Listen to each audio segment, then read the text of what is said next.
Habari kuu kuhusu Urusi na Ukraine leo, mashambulio ya anga na mashine za kiteknolojia.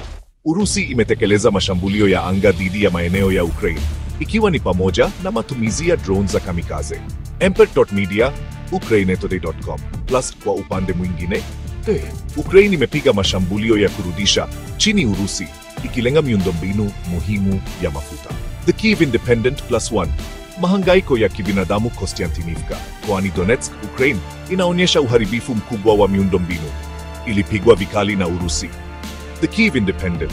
Ripoti za Ukraine zinaonyesha watu 4 wameuawa na wengine 7 kujeruhiwa kutokana na mashambulio ya Urusi katika maeneo mbalimbali. Al Jazeera. Hasara za Urusi. Ukraine inadai kuwa imefanikiwa kushambulia kiwanda cha mafuta cha Urusi, Novorossiysk, na kuharibu sehemu muhimu ya usafirishaji wa mafuta. The Kyiv Independent. Ripoti kutoka Ukraine zinaonyesha kuwa Urusi inaweza kuendelea kupoteza nguvu kazi za kivita pamoja na vifaa vya kijeshi. The Kyiv Independent +1. Mlo wa nishati kwa Ukraine.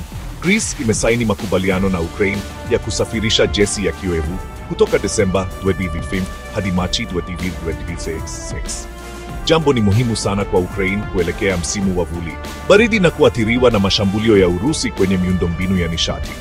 The Guardian. Siasa na ushirikiano wa kimataifa. Rais wa Ufaransa Emmanuel Macron anakutana na rais wa Ukraine Volodymyr Zelensky leo 13 Novemba mjini Paris ili kuimarisha usaidizi wa Ufaransa kwa Ukraine, hasa katika sekta ya ulinzi, nishati na kiuchumi. Reuters.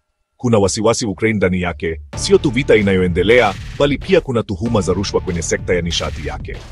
Le Monde. Totafor. Vita kati ya Urusi na Ukraine inaendelea kwa kiwango kikubwa. Mashambulio ya anga, drones, na lengo la miundombinu ya nishati ni sehemu ya mkabala.